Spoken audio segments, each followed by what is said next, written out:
Welcome back. आज हम लोग एक नए टिश्यू से स्टार्ट करेंगे, दैट इज कनेक्टिव टिश्यू।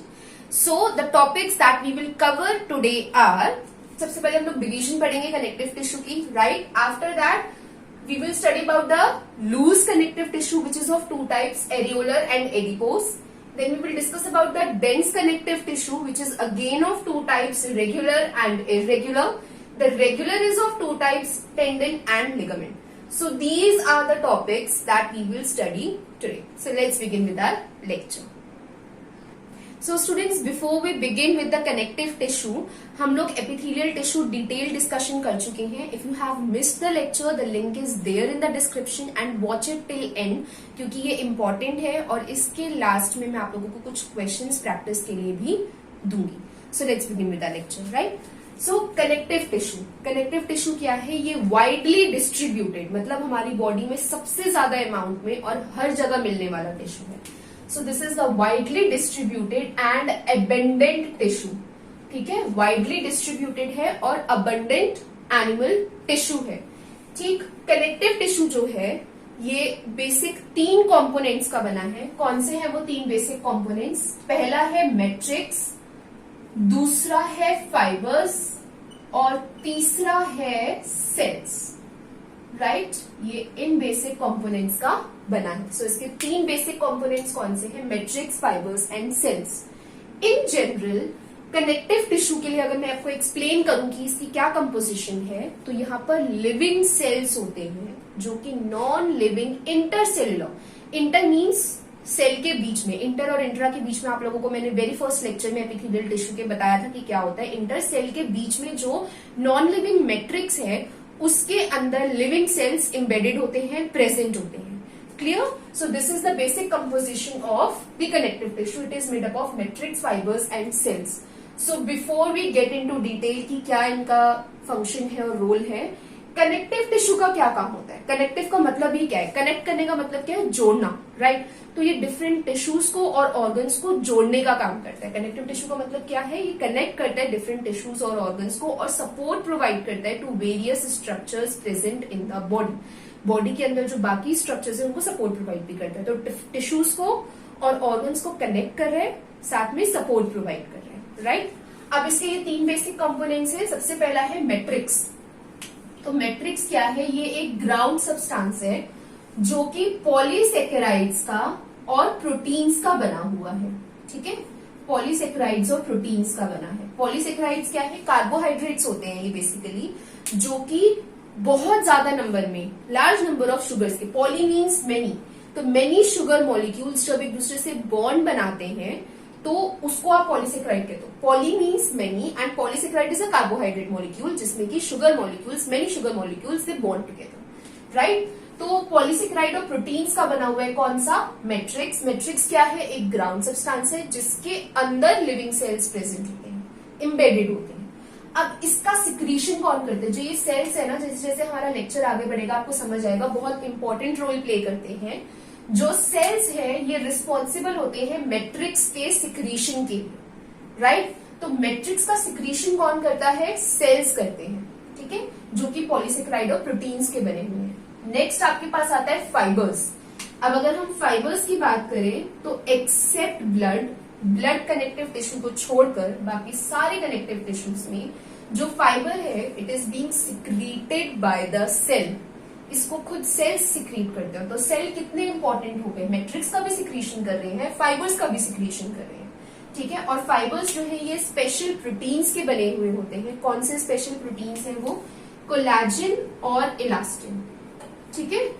तो ये स्पेशल प्रोटीन्स के फाइबर्स बने हुए होते हैं.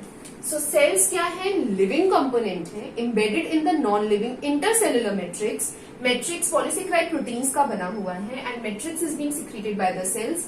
Fibres except, do remember this exception, except blood, बाकी सारे कनेक्टिव टिश्यूज में it is being secreted by the cell. And ये कोलेजन और इलास्टिन स्पेशलाइज्ड प्रोटीन्स का बना हुआ है, ठीक है. So this is all about the basic connective tissue की कनेक्टिव टिश्यू क्या है, किसका बना हुआ है. अब सेल्स कितने टाइप के होते हैं? अलग अलग टाइप के सेल्स होंगे. तो अगर आपको सेल्स के टाइप लिखने हो तो आप क्या क्या लिख सकते हो? फाइब्रोब्लास्ट होते हैं, ठीक है, कौन कौन से सेल्स मिलेंगे? फाइब्रोब्लास्ट है, मैक्रोफाज है, उसके अलावा मास्ट सेल्स हैं, देन एडिपोज सेल्स है, एक्सेट्रा, बहुत सारे। ठीक है, तो ये डिफरेंट टाइप के सेल्स होते हैं जो कि रिस्पॉन्सिबल होते हैं मैट्रिक्स और फाइबर्स की सिक्रीशन के लिए। फाइबर्स कोलेजन और इलास्टिन के बने हुए हैं, एक्सेप्ट इन ब्लड, बाकी सब में it is being secreted by the cells. ठीक है, now let's discuss about the classification part. तो जो कनेक्टिव टिश्यू है इसकी 3 डिविजन्स हैं, लूज, डेंस और स्पेशलाइज्ड। अगर लूज कनेक्टिव टिश्यू है तो ये एरियोलर और एडिपोस होगा। अगर डेंस कनेक्टिव टिश्यू है तो ये रेगुलर और इरेगुलर हो सकता है। रेगुलर है तो टेंडन और लिगामेंट होगा। अब ये रेगुलर और इरेगुलर किसके बेसिस पे होते हैं? ठीक है, हम कह रहे हैं ना ये रेगुलर होंगे या इरेगुलर होंगे बेस्ड ऑन ओरिएंटेशन कैसी है, किस तरीके से फाइबर्स मैट्रिक्स के अंदर प्रेजेंट है। ठीक है, ये बहुत इंपॉर्टेंट है, काइंडली नोटेड। क्या बोला मैंने कि डेंस कनेक्टिव टिश्यू रेगुलर या इरेगुलर होंगे। रेगुलर है तो टेंडन और लिगामेंट होंगे, लेकिन अगर रेगुलर और इरेगुलर कह रहे हैं हम डेंस कनेक्टिव टिश्यू को, किसके बेसिस पे कि किस फॉर्म में, किस तरीके से फाइबर्स मैट्रिक्स के अंदर ओरिएंटेड है, प्रेजेंट है। ठीक है, उसके बेसिस पे ये रेगुलर या इरेगुलर होंगे। Then you have specialised connective tissue जो कि स्केलेटल या फ्लूइड होंगे। अगर स्केलेटल स्पेशलाइज्ड कनेक्टिव टिश्यू है तो ये बोन और कार्टिलेज होगा। अगर फ्लूइड है तो ब्लड और लिम्फ होगा। ये तो अंडरस्टूड है, बहुत ही इजी हो गया, फ्लूइड फॉर्म में दोनों ब्लड और लिम्फ प्रेजेंट होते हैं। ठीक है, तो ये क्लासिफिकेशन चार्ट बहुत इंपॉर्टेंट है, इसी के बेसिस पे हम पूरा कनेक्टिव टिश्यू कवर करेंगे। सो आज हम लोग सिर्फ लूज कनेक्टिव टिश्यू और डेंस कनेक्टिव टिश्यू के बारे में डिस्कस करेंगे। And in our next lecture we will discuss about the specialised connective tissue. So let's start with the loose connective tissue. So the very first connective tissue is the loose connective tissue. Loose connective tissue का मतलब क्या है? Cells और fibers loosely arranged हैं। कैसे arranged हैं? They are loosely arranged in the matrix. तो यहाँ पर cells और fibers present होंगे, और क्योंकि ये loose connective tissue है तो ये loosely packed होंगे या loosely arranged होते हैं किसमें? मैट्रिक्स में। ठीक है, this is about the loose connective tissue. अब लूज कनेक्टिव टिश्यू के 2 एग्जांपल्स आप लोगों ने देखे थे, 2 डिविजन्स हैं, एरियोलर और एडिपोज टिश्यू। तो सबसे पहले हम लोग स्टार्ट करेंगे किससे? एरियोलर टिश्यू से। एरियोलर टिश्यू क्या है? ये वाइडली डिस्ट्रीब्यूटेड टिश्यू है। वाइडली डिस्ट्रीब्यूटेड टिश्यू मतलब बॉडी में हर जगह प्रेजेंट होगा। ठीक है, वाइडली डिस्ट्रीब्यूटेड मीन्स हर जगह प्रेजेंट होगा। अब अगर हर जगह है तो कहां कहां प्रेजेंट होगा? बीनीथ द स्किन, स्किन के नीचे मिलेगा। अगर मैं कह रही हूं बीनीथ द स्किन, स्किन के नीचे क्या हेल्प कर रहा है? वहां पर सपोर्ट फ्रेमवर्क बनाता है, सपोर्ट दे रहा है टू एपिथीलियम। अगर आप लोगों को एपिथीलियल टिश्यू का बहुत सबसे पहला लेक्चर याद है तो मैंने आप लोगों को उसमें बताया था कि एपिथेलियल टिश्यू है, नीचे बेसमेंट मेम्ब्रेन है और बेसमेंट मेम्ब्रेन के नीचे कनेक्टिव टिश्यू है। तो कनेक्टिव टिश्यू क्या कर रहा है? एपिथेलियल टिश्यू को सपोर्ट प्रोवाइड कर रहा है, राइट। तो ये एबंडेंट है, वाइडली डिस्ट्रीब्यूटेड है, स्किन के नीचे प्रेजेंट होता है, सपोर्ट देता है to the epithelium. Apart from it ये क्या काम करता है और क्या इसके फंक्शन है? स्किन को मसल्स से जोड़ने का काम करता है। ठीक है, स्किन को मसल्स से जोड़ेगा, साथ में जो भी ऑर्गन्स हैं उनके अंदर का स्पेस फिल करता है, fill space inside the organs. दूसरा क्या कर रहे हैं? Fill space inside organs. ठीक है, उसके अलावा जो ब्लड वेसल्स हैं, मसल्स हैं, नर्व्स हैं, उनकी सराउंडिंग में प्रेजेंट होता है। तो it is present around the muscles, blood vessels and nerves. तो अब आपको दिख गया क्यों हम इसको वाइडली डिस्ट्रीब्यूटेड बोल रहे हैं? स्किन के नीचे प्रेजेंट है, जो ऑर्गन्स हैं उनके अंदर का स्पेस फिल कर रहा है, मसल्स हैं, ब्लड वेसल्स हैं, नर्व्स हैं, उनके आसपास प्रेजेंट है। So this is about the areolar tissue. अब हर एक कनेक्टिव टिश्यू की बेसिक कंपोजिशन तो सेम रहेगी, मैट्रिक्स, फाइबर्स और सेल्स। तो सबसे पहले हम इसके मैट्रिक्स के बारे में देखते हैं। अगर मैं लिख रही हूं मैट्रिक्स तो वापस किसका बना हुआ होगा? पॉलीसेकेराइड्स का और प्रोटीन्स का, राइट। अब लेकिन यहाँ पर इसकी मॉडिफिकेशन प्रेजेंट होगी।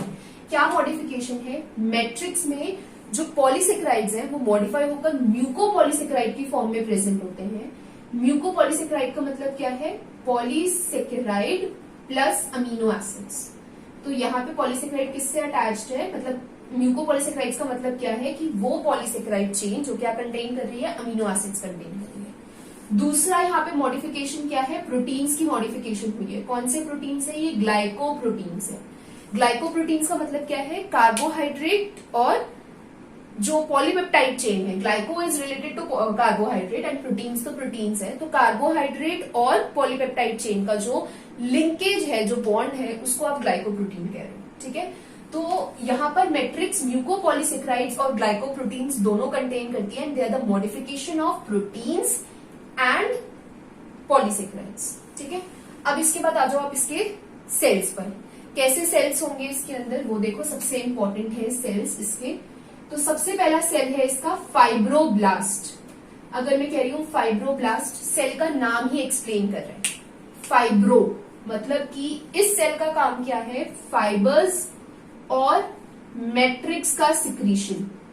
ठीक है, इनके सिक्रीशन में हेल्प करेगा। क्लियर, ये हो गया फाइब्रोब्लास्ट। दूसरा है मास्ट सेल। ठीक है, अब अगर हम कह रहे हैं मास्ट सेल, इसका काम क्या है, ये सिक्रीट करता है हेपेरिन। हेपेरिन आपको पता है क्या करेगा, ब्लड वेसल्स में ब्लड क्लॉट को चेक करने का काम करेगा। ब्लड क्लॉट तो नहीं हो रहा हमारी ब्लड वेसल्स में, उसको चेक करने का काम हेपेरिन करेगा। दूसरा है हिस्टामिन। हिस्टामिन का काम क्या होता है, डायलेट करना। डायलेट मतलब रिलैक्स करना ब्लड वेसल्स को, ताकि ब्लड फ्लो अच्छा हो सके। इसका जस्ट अपोजिट काम कौन करता है, सेरोटोनिन। सेरोटोनिन का काम क्या है, ये कॉन्स्ट्रिक्ट करता है ब्लड वेसल्स को और चेक करता है कि ब्लीडिंग एक्सेस ना हो। आया समझ, मैं रिपीट करती हूँ।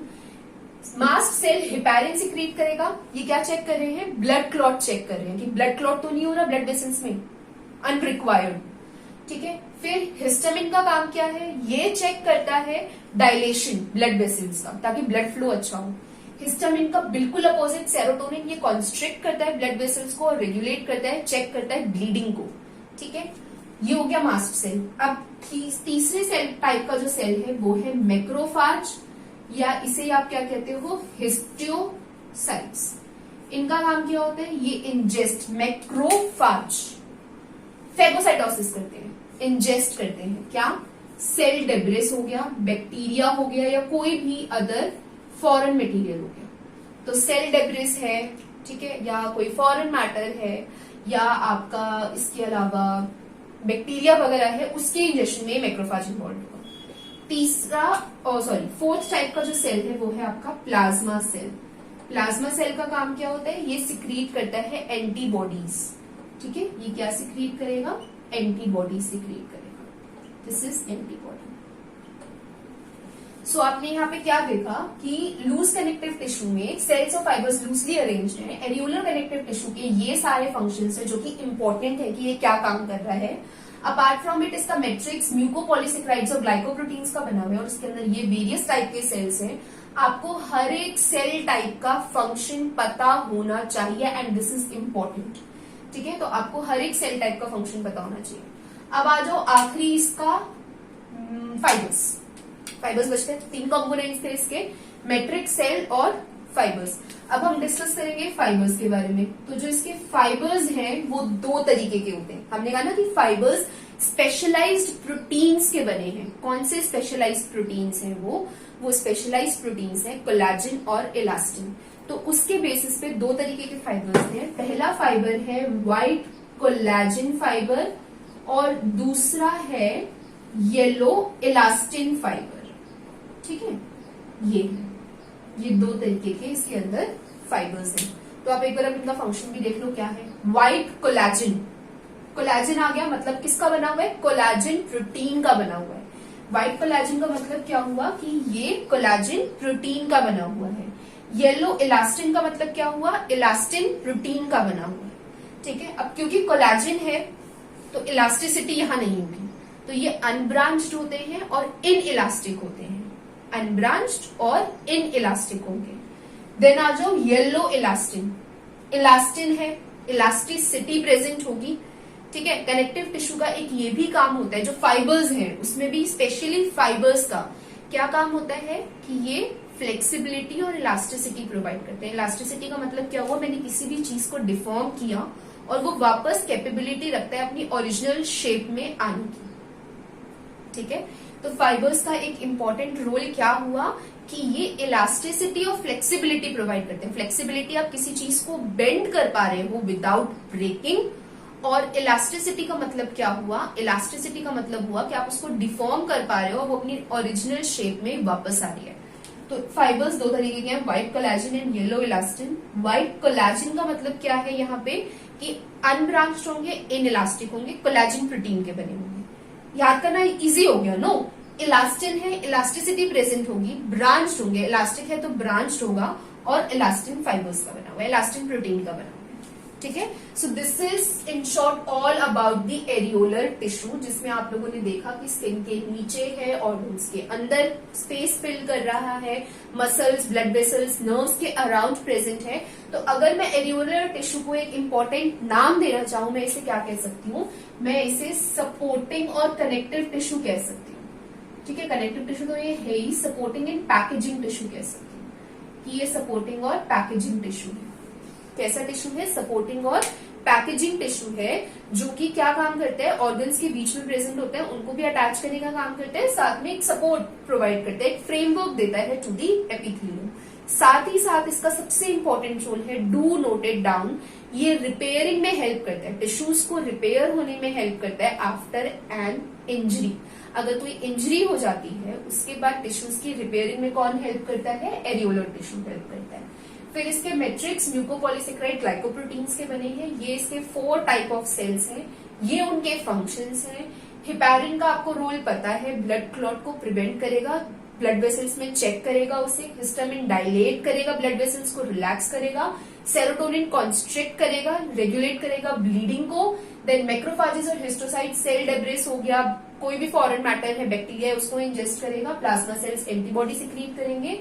फाइबर्स दो हैं इसके, व्हाइट कोलेजन और येलो इलास्टिन। फाइबर्स का काम ही क्या है, इलास्टिसिटी और फ्लेक्सिबिलिटी प्रोवाइड करना। कोलेजन है तो अनब्रांच्ड होंगे, इनइलास्टिक होंगे, इलास्टिन है तो इलास्टिक होंगे और ब्रांच्ड होंगे। So this is in short all about the areolar tissue, the very first type of loose connective tissue. अब हम लोग second loose connective tissue discuss करेंगे, that is adipose tissue. Second type का जो आपका लूज कनेक्टिव टिश्यू है वो है एडिपोज कनेक्टिव टिश्यू। इसे हम क्या कहते हैं, फैट स्टोरिंग कनेक्टिव टिश्यू भी कहते हैं। ठीक है, इसे फैट स्टोरिंग कनेक्टिव टिश्यू भी कहते हैं।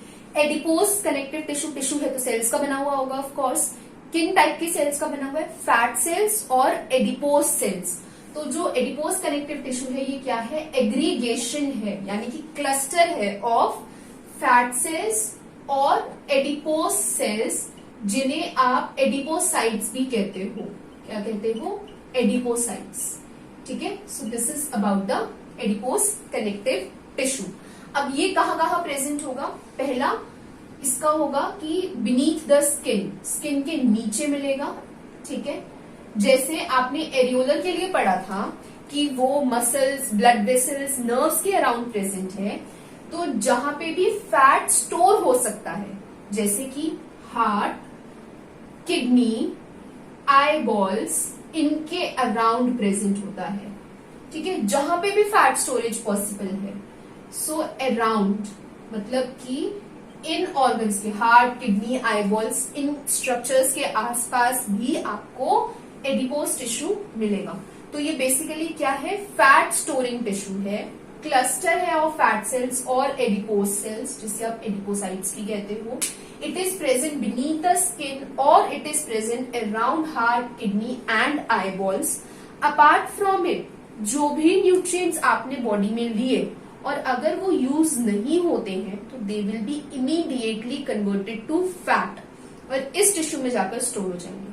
तो अगर आपने कोई न्यूट्रिएंट कंज्यूम किया, वो यूज नहीं हुआ, वो फैट में कन्वर्ट हो जाएगा और कन्वर्ट होने के बाद इस टिश्यू में स्टोर हो जाएगा। ठीक है, this is the role of adipose connective tissue. इसके अलावा इसका और क्या है, जो प्रोटीन फाइबर्स आपने पढ़े कि व्हाइट कोलेजन, येलो इलास्टिन होते हैं in the case of areolar, इसमें क्या है, ऐसे प्रोटीन फाइबर्स बहुत ही फ्यू नंबर में प्रेजेंट होंगे और वो एक नेटवर्क बना देते हैं बिटवीन द सेल्स। ठीक है, सेल्स के बीच में एक लूज नेटवर्क बना देते हैं, दैट इज इट। तो अगर मैं आपसे कहूं कि आप एडिपोज टिश्यू के मुझे रोल्स बताओ, इसका फंक्शन बताओ। अब आपने इसका स्ट्रक्चर तो देख लिया कैसा है, इसके पास फैट लेडिंग सेल्स होंगे। अच्छा, ये फैट लेडिंग सेल्स की शेप क्या होगी, ये देखो, इन फैट सेल्स की शेप क्या होगी। ये जो फैट सेल्स हैं या तो ये राउंड होंगे या ओवल होंगे शेप में, ठीक है, राउंड या ओवल होंगे। और जो इनका साइटोप्लाज्म है वो कंप्लीटली फिल्ड होता है, किससे फिल्ड होंगे, विद फैट ड्रॉपलेट, ठीक है। अब या तो वो फैट ड्रॉपलेट एक बहुत बड़ी सी होगी और पूरे साइटोप्लाज्म को अकेली कवर कर लेगी, या छोटी छोटी ड्रॉपलेट्स होंगी और वो पूरे साइटोप्लाज्म को कवर कर लेंगी, डिपेंड की वो कौन सा टाइप का एडिपोज टिश्यू है। ये भी दो टाइप के होते हैं, व्हाइट एंड ब्राउन, उसके बारे में भी हम लोग डिस्कस करेंगे। लेकिन फिलहाल के लिए इतना याद रखो कि जो फैट सेल्स हैं वो राउंड या ओवल होंगे and they will be filled with the fat droplet. Fat droplet से फिल होंगे, आइदर एक कंप्लीट ड्रॉपलेट होगी या छोटी छोटी ड्रॉपलेट्स होंगी and they will be there in the cytoplasm, right. So this is about the fat cells. क्या देखा, एग्रीगेशन है फैट सेल्स का। फैट सेल्स कैसे है, राउंड, ओवल और ड्रॉपलेट से भरे हुए हैं। अब अगर मैं आपको इसके इंपॉर्टेंट फंक्शंस मेंशन करने को बोलूं तो एक तो ये हो गया कि ये फैट स्टोरिंग है, पहला फंक्शन इसका ये हो गया कि ये फैट स्टोरिंग है, ठीक है। ये आपने इसका स्ट्रक्चर देख लिया, अब हम इसके फंक्शन देख रहे हैं। तो पहला फंक्शन तो हो गया कि ये फैट स्टोरिंग टिश्यू है। दूसरा हो गया कि ये इंसुलेटर है। इंसुलेटर का मतलब क्या है कि हीट को, ठीक है, हीट कंडक्ट नहीं करेगा, मतलब आपकी बॉडी से हीट लॉस को प्रिवेंट करेगा। तो prevent heat loss from body, ये क्या कर रहा है, प्रिवेंट कर रहा है हीट लॉस को, तो ये इंसुलेटर हो गया। तीसरा इसका फंक्शन है शॉक एब्जॉर्बिंग प्रोटीन, क्योंकि किडनी और आईबॉल जैसे स्ट्रक्चर के आसपास ये प्रेजेंट होता है, एक कुशन प्रोवाइड करता है, तो ये शॉक एब्जॉर्बिंग प्रोटीन है। तो इसके तीन मेजर फंक्शंस कौन से हो गए, तो फैट स्टोरिंग हो ही गया। दूसरा फंक्शन हो गया कि ये इंसुलेटर होता है, यानी कि हीट लॉस को प्रिवेंट करेगा बॉडी से। थर्ड फंक्शन हो गया कि शॉक एब्जॉर्बिंग प्रोटीन है, कुशन दे रहा है, जैसे कि किडनी हो गया, आईबॉल्स हो गए, उनके आसपास प्रेजेंट होते हैं, कुशन प्रोवाइड कर रहा है। So this is all about the adipose tissue, fat storing tissue, aggregation of fat cells or adipose cells, or you call that as adipocytes. Fat cells है राउंड या ओवल होंगे, filled with the fat droplet. कहाँ present होगा, beneath the skin or around the heart, kidney and eyeballs, and these are the three major functions. Adipose tissue दो type के होते हैं, white और brown. Let's study about them. So let's study brown and white adipose connective tissue in the form of a difference. ठीक है, ACT का मतलब क्या है, adipose connective tissue। तो अगर मैं बोल रही हूँ ब्राउन एडिपोज कनेक्टिव टिश्यू है, इसका मतलब यहाँ पे बहुत ज्यादा नंबर में स्मॉल ड्रॉपलेट्स फैट की प्रेजेंट होंगी। अभी मैंने आप लोगों को बताया था कि फैट सेल्स हैं, राउंड या ओवल होंगे, उनके अंदर फैट ड्रॉपलेट्स पूरा स्पेस फिल करती हैं, ठीक है। तो एक लार्ज भी हो सकती है और हो सकता है स्मॉल नंबर में प्रेजेंट हो, उसके बेसिस पे आपने इनको क्लासिफाई किए। अगर एक लार्ज फैट की ड्रॉपलेट प्रेजेंट है, एक लार्ज, ठीक है, and surrounded by very little amount of cytoplasm, तो वो व्हाइट होगा। अगर स्मॉल ड्रॉपलेट्स फैट की प्रेजेंट है which is being suspended in the large amount of cytoplasm, तो वो ब्राउन एडिपोज कनेक्टिव टिश्यू होगा। इसके बाद इसके अंदर बहुत ज्यादा नंबर में माइटोकॉन्ड्रिया होंगे, यहाँ पे माइटोकॉन्ड्रिया फ्यू नंबर में प्रेजेंट होंगे। क्योंकि माइटोकॉन्ड्रिया है तो यहाँ पे आयरन कंटेनिंग साइटोक्रोम पिगमेंट होगा। This is something important. Colour किसकी वजह से है, आयरन कंटेनिंग साइटोक्रोम पिगमेंट की वजह से। इस पिगमेंट की वजह से इसका ब्राउन कलर है, ठीक है, दिस इज इंपॉर्टेंट। इसके बाद आपको इसके बारे में याद करने के लिए ज्यादा है ब्राउन के बारे में। अनदर इंपॉर्टेंट पॉइंट, ये कहाँ मिलता है brown adipose connective tissue, new born babies में मिलेगा और साथ में आपको हाइबरनेटिंग मैमल्स में मिलेगा। हाइबरनेटिंग मैमल्स से मेरा क्या मतलब है, वो मैमल्स जो कि ट्राई कर रहे हैं टू एस्केप कोल्ड, ठीक है, विंटर्स को एस्केप करने का ट्राई कर रहे हैं, उनमें आपको ये ब्राउन एडिपोज कनेक्टिव टिश्यू मिलेगा, ठीक है। तो ये फाउंड कहाँ मिलते हैं, न्यूबॉर्न बेबीज में और हाइबरनेटिंग मैमल्स में। न्यूबॉर्न बेबीज में इसका क्या रोल है, ये हीट जनरेट करने का काम करता है। बेसिकली इस टिश्यू का काम क्या है, हीट जनरेट करना। तो जब ये बेबीज बाहर कोल्डर टेम्परेचर में आते हैं, लो टेम्परेचर में आते हैं, ऑफकोर्स मदर बॉडी से बाहर जो टेम्परेचर है वो थोड़ा वेरी कर रहा है, राइट। जब वो उस टेम्परेचर में आते हैं तो ये वहां पर शिवर नहीं करते, ठीक है। तो ये जो ब्राउन एडिपोज कनेक्टिव टिश्यू है, ये शिवरिंग को प्रिवेंट करता है न्यूबॉर्न बेबीज में। फ्रॉग है या रैबिट है, उनकी स्किन में से भी आप इस टिश्यू को, एडिपोज टिश्यू को निकाल करके इजीली एग्जामिन कर सकते हो। बहुत अच्छे से एग्जामिनेशन रैबिट और फ्रॉग की स्किन के एडिपोज टिश्यूज को निकालोगे, वहां से आप कर सकते हो, राइट। इसके बाद 5 to 6% बॉडी वेट जो न्यूबॉर्न रैबिट का या मेन का है, न्यूबॉर्न रैबिट या न्यूबॉर्न जो बेबीज होते हैं उनका अगर आप जो बॉडी वेट देखोगे वो 5 to 6% बॉडी वेट इकलौता इस टिश्यू की वजह से होता है, राइट। और ये हीट जनरेट करने का काम करता है। लेकिन आप ब्राउन एडिपोज कनेक्टिव टिश्यू को किसी भी फूड के सब्सटीट्यूट की तरह यूज नहीं कर सकते। ये मत सोचने लग जाना कि ये हीट जनरेट कर रहा है, बॉडी वेट बढ़ा रहा है, तो आप उसके लिए ये सब कर सकते हो, इसको as a substitute of food ले सकते हो। अगर आप खाना नहीं खाए तो इसे कंज्यूम कर लो, no, it can not be used as a substitute of food. Apart from it जो एडिपोसाइट्स होते हैं, जो एडिपोज सेल्स होते हैं, उनका क्या काम होता है, एक हार्मोन सिक्रीट करते हैं जिसे आप कहते हो लेप्टिन हार्मोन, ठीक है। ये लेप्टिन हार्मोन सिक्रीट करते हैं। इसका काम क्या होता है, बॉडी वेट और बॉडी फैट को रेगुलेट करने का। तो जो एडिपोसाइट्स हैं, फैट सेल्स हैं, एडिपोज सेल्स हैं, वो लेप्टिन हार्मोन प्रोड्यूस करते हैं। क्या रोल है इनका, it regulates the body fat and body weight. So in short this is about the adipose connective tissue. यहाँ आपने एडिपोज कनेक्टिव पूरा लूज कनेक्टिव टिश्यू खत्म कर दिया। व्हाइट और ब्राउन के बीच में आपको डिफरेंस पता होना चाहिए। व्हाइट में एक लार्ज फैट ड्रॉपलेट है, यहाँ स्मॉल है, यहाँ माइटोकॉन्ड्रिया ज्यादा है। इसका colour iron containing cytochrome pigment की वजह से है।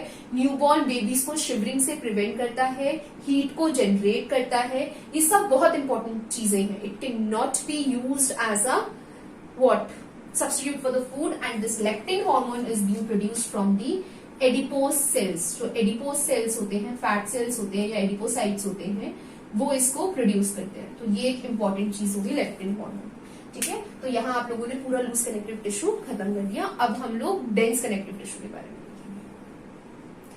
Second type, second broad classification जो कनेक्टिव टिश्यू की है वो क्या है, डेंस कनेक्टिव टिश्यू। नाम एक्सप्लेन कर रहा है, जिसे आपने लूज के केस में पढ़ा था कि फाइबर्स और सेल्स जो हैं वो लूजली अरेंज्ड होते हैं ग्राउंड सब्सटेंस यानी मैट्रिक्स में। यहाँ पे क्या है, सेल, कौन सा सेल, वो भी फाइब्रोब्लास्ट सेल। वहां पे आपने 4 तरीके के सेल्स पढ़े थे, fibroblast, macrophages, mast cells and plasma cell. यहाँ पर सिर्फ स्पेसिफिकली फाइब्रोब्लास्ट सेल्स प्रेजेंट होते हैं। अलोंग विद द फाइबर्स ये कॉम्पैक्टली पैक्ड होते हैं, कॉम्पैक्टली अरेंज्ड होते हैं, किसमें, मैट्रिक्स के अंदर, ठीक है। हर चीज कहाँ प्रेजेंट होगी, मैट्रिक्स में प्रेजेंट होगी। और इसका काम क्या है कि ये कॉम्पैक्टली अरेंज्ड होते हैं ये दोनों इस मैट्रिक्स में। इसकी वजह से they are referred as the dense connective tissue. अब डेंस कनेक्टिव टिश्यू भी हमने पढ़े थे कि 2 तरीके के होते हैं, regular and irregular, on the basis of orientation of fibres in the matrix. बिल्कुल लेक्चर की स्टार्टिंग में मैंने आपको बताया था कि डेंस रेगुलर है या इरेगुलर है, किस पे डिपेंड करेगा कि फाइबर्स की अरेंजमेंट कैसी है, ठीक है। वो रेगुलरली अरेंज्ड है या इरेगुलरली अरेंज्ड है, उसके बेसिस पर हमने रेगुलर और इरेगुलर पढ़े। तो सबसे पहला टाइप जो है इसका वो है रेगुलर, ठीक है। रेगुलर अगर मैं बोल रही हूं, इसका मतलब ये होती है रोज और ये होते हैं कॉलम्स, सबको पता है, ठीक है। ये होती है रोज और ये जो है होते हैं कॉलम, ठीक है। तो जो रेगुलर कनेक्टिव टिश्यू है इसके अंदर क्या होता है, जो आपके फाइबर्स होते हैं, कौन से, मोस्टली कोलेजन फाइबर्स, ठीक है, वो रेगुलर रोज में प्रेजेंट होते हैं इन between the parallel bundle of fibres. अगर कुछ फाइबर्स इस तरीके से पैरेलली अरेंज हैं, उनके बीच में कोलेजन फाइबर्स इस तरीके से रेगुलर इंटरवल पर रोज के अंदर अरेंज्ड हो, ठीक। तो पैरेलल बंडल ऑफ फाइबर्स के बीच में कोलेजन फाइबर्स रोज में अरेंज होते हैं, that's why they are referred to as the regular. तो वो वाला पॉइंट प्रूफ हो गया कि रेगुलर इरेगुलर किसके बेसिस पे है, on the basis of arrangement of fibres in the matrix, ठीक है। अब आप देखोगे रेगुलर के बारे में। तो अगर मैं बात करूं रेगुलर कनेक्टिव टिश्यू के बारे में, इसमें आपको क्या क्या ध्यान देना है, बहुत अच्छे से सुनना। ये 2 टाइप के होते हैं, ये आपने देखा था, टेंडन एंड लिगामेंट। इसको हम जरा डिफरेंस की फॉर्म में पढ़ेंगे तो ज्यादा अच्छे से क्लियर होगा, ठीक है। टेंडन होते हैं और लिगामेंट होते हैं, ये इसके टाइप्स है, राइट। सो ध्यान दो, टेंडन के बारे में अगर मैं बात करूं तो सबसे पहले तो आप ये देख लो कि ये कॉर्ड लाइक स्ट्रक्चर होता है, ठीक है, और बहुत ही स्ट्रांग होता है, कॉर्ड लाइक है, स्ट्रांग है, इनइलास्टिक है नेचर में। अगर मैंने कह दिया इनइलास्टिक है नेचर में, आपको फटाफट से क्लिक कर जाना चाहिए, मतलब कौन से कोलेजन फाइबर्स का बना हुआ होगा, व्हाइट कोलेजन फाइबर्स का बना हुआ होगा। इनइलास्टिक है, व्हाइट कोलेजन फाइबर्स का बना हुआ है। यहां से ये कंपैरिजन हो गया इसका। अब जो लिगामेंट्स होते हैं ये इलास्टिक होते हैं नेचर में, क्योंकि इनका इलास्टिक नेचर है, इलास्टिक है मतलब यहाँ पे कौन से फाइबर्स प्रेजेंट होंगे, इलास्टिन फाइबर्स प्रेजेंट होंगे, ठीक है। पर कुछ अमाउंट में, फ्यू नंबर में यहां पर कोलेजन भी प्रेजेंट होते हैं, ठीक है, few number of collagen fibres. What I explain you is कि अगर आपसे कोई कहे कि इलास्टिसिटी नहीं है तो इसका मतलब कि व्हाइट कोलेजन है, इलास्टिसिटी है इसका मतलब कि इलास्टिन फाइबर्स है। यही हम लोगों ने अभी थोड़ी देर पहले भी पढ़ा था फाइबर्स के केस में, लूज कनेक्टिव टिश्यू में, एरियोलर में, यही चीज पढ़ी थी हमने। तो यहाँ पर टेंडन और लिगामेंट के पहले दो डिफरेंसेस कौन से हो गए, टेंडन जो है एक तो वो इनइलास्टिक है नेचर में, लिगामेंट इलास्टिक है। इनइलास्टिक है इसलिए व्हाइट कोलेजन फाइबर्स का बना है, इलास्टिक है इसलिए इलास्टिन फाइबर्स का बना है, और कुछ नंबर में कोलेजन फाइबर्स का बना है, ठीक है। इसके बाद थर्ड सबसे इंपॉर्टेंट मेजर डिफरेंस, इसका काम क्या होता है, ये कनेक्ट करता है, अटैच करता है स्केलेटल मसल्स को, ठीक है, किससे, बोन से। तो इसका काम क्या हो गया, मसल टू बोन कनेक्शन देना, मसल्स को बोन से अटैच करने का काम हो गया टेंडन का। इसका काम क्या होता है, ये कनेक्ट करता है या अटैच करता है बोन्स को बोन्स से, ठीक है, बोन्स को बोन्स से अटैच करने का काम किसका होता है, लिगामेंट्स का होता है। सो यहां आपका ये डिफरेंस हो गया टेंडन और लिगामेंट के बीच में, कि टेंडन जो है ये इनइलास्टिक है नेचर में, व्हाइट कोलेजन फाइबर्स का बना है, मसल्स को बोन से कनेक्ट करेगा। इलास्टिक है नेचर में इसलिए मेजरली इलास्टिन फाइबर्स का बना है, और कुछ नंबर में कोलेजन फाइबर्स प्रेजेंट होते हैं, ये बोन्स को बोन्स से जोड़ने का काम करते हैं, ठीक है। तो ये आपने रेगुलर कनेक्टिव टिश्यू के बारे में पढ़ लिया। अब इसमें एक सबसे इंपॉर्टेंट चीज क्या आती है, स्प्रेन। सुना है ना, मोच आ गई, आप लोगों ने स्प्रेन के बारे में सुना है। स्प्रेन किसकी वजह से होती है, जब एक्सटेंसिव पुलिंग हो जाए या ओवर स्ट्रेचिंग हो जाती है लिगामेंट्स की। तो जो स्प्रेन है वो किससे एसोसिएटेड है, लिगामेंट्स से एसोसिएटेड है। स्प्रेन में क्या होता है, ओवर स्ट्रेचिंग हो जाती है किसकी, लिगामेंट्स की, ठीक है। तो टेंडन और लिगामेंट को हम एक डायग्राम के बेसिस पे समझने की कोशिश करते हैं। अब यहाँ पे आप लोगों को स्क्रीन पे एक डायग्राम दिख रहा है जिसमें आप लोग टेंडेंस को देख सकते हो, क्लियरली देख सकते हो कि वो बोन्स को मसल से जोड़ने का काम कर रहा है। क्योंकि ये रेगुलर है तो एक चीज हमेशा याद रखना रेगुलर कनेक्टिव टिश्यू में, कि रेगुलर अरेंजमेंट होगी फाइबर्स की मैट्रिक्स के अंदर। तो कोलेजन फाइबर्स कैसे अरेंज होते हैं, रोज में। फिलहाल इस डायग्राम से रिलेटेड आप क्या देख सकते हो स्क्रीन पर, कि जो टेंडन है वो किससे अटैच, क्या अटैच कर रहा है, मसल्स को बोन से अटैच कर रहा है, और जो आपका लिगामेंट है उसका काम क्या है कि वो बोन को बोन से अटैच कर रहा है। Okay, so this is all about the dense connective tissue, that to be regular one. दूसरा जो आता है इसमें B type, that is irregular, उसको भी यही देख लो, बहुत छोटा सा है वो भी। इसमें क्या होता है, यहाँ पे भी सेल्स हैं, और मोस्टली फाइबर्स कौन से मिलेंगे आपको, यहाँ पे कोलेजन फाइबर्स मिलेंगे। मोस्टली कौन से फाइबर्स मिलेंगे, कोलेजन फाइबर्स मिलेंगे, जो कि डिफरेंटली मतलब इररेगुलर मैनर में कहीं पे भी अरेंज होंगे। जैसे अभी आपने यहाँ पे देखा ना कि collagen fibres will be arranged in the rows in between the parallel bundles of the fibres. यहाँ पे कोलेजन फाइबर्स मोस्टली होते हैं और वो इररेगुलरली अरेंज्ड होते हैं, ठीक है, कैसे भी अरेंज्ड होते हैं। आपको irregular dense irregular connective tissue कहाँ मिलेगा, ये आपको स्किन में मिलेगा, फाउंड इन स्किन, आपको ये स्किन में मिलेगा, ठीक है। तो यहाँ आप लोगों ने क्या देखा कि डेंस कनेक्टिव टिश्यू है तो फाइब्रोब्लास्ट सेल्स और फाइबर्स कॉम्पैक्टली अरेंज होते हैं मैट्रिक्स में, सिर्फ फाइब्रोब्लास्ट सेल्स होंगे यहाँ पर, और वो कैसे अरेंज होंगे मैट्रिक्स में, कॉम्पैक्ट अरेंजमेंट होगी, डेंस है तो कॉम्पैक्ट होगी। दो तरीके के होते हैं on the basis of arrangement of fibres in the matrix, regular and irregular. Regular है तो टेंडन और लिगामेंट होगा, इनका डिफरेंस हमने देखा, इनका डायग्राम हमने देखा। अपार्ट फ्रॉम इट हमने इसमें इररेगुलर के बारे में देखा, राइट। इररेगुलर में अपने फाइबर्स और कोलेजन फाइबर्स, यहाँ पे मोस्टली कोलेजन फाइबर्स होंगे जो कि इररेगुलरली अरेंज होते हैं, और ये कहाँ मिलते हैं, स्किन पे। सो जो हम लोगों ने टॉपिक्स आज डिसाइड करे थे उतना हमने कनेक्टिव टिश्यू के बारे में आज कवर कर लिया है। नेक्स्ट लेक्चर में हम लोग स्पेशलाइज्ड कनेक्टिव टिश्यू के बारे में देखेंगे, बोन और कार्टिलेज के बारे में डिफरेंस देखेंगे, and many more things to be discussed, right. So guys stay tuned for the more videos. अभी हम लोग आपको कुछ क्वेश्चंस देंगे प्रैक्टिस के लिए. Do practice those questions. अगर आप लोगों को क्वेश्चन, लेक्चर, किसी से रिलेटेड कोई भी डाउट है, be free to ask in the comment section. मैं आपको अपना कॉमन मेल एक प्रोवाइड कर दूंगी, आप लोग उस मेल के थ्रू भी मुझसे कांटेक्ट कर सकते हो. नॉट ओनली दैट, अगर आप लोगों को कोई भी डाउट है प्रीवियस लेक्चर से भी रिलेटेड, वो भी आप लोग मुझसे यहाँ पे पूछ सकते हो. And guys please please don't forget to like, share and subscribe my channel. And in case अगर आप लोगों ने एपिथेलियल टिश्यू वाला पोर्शन मिस कर दिया है, the link is there in the description. Till then, keep learning, keep working. So guys, here you have your questions from today's lecture. Do practice these questions. In case you have any doubt from the questions or from the lecture, you can ask me there in the comment section, or you can mail me as well. And I have provided you with the solutions to the previous lecture, that is epithelial tissue part 2. So you can also follow me there on Instagram. The page is Biochakra. Till then, keep learning, keep working, and don't forget to like,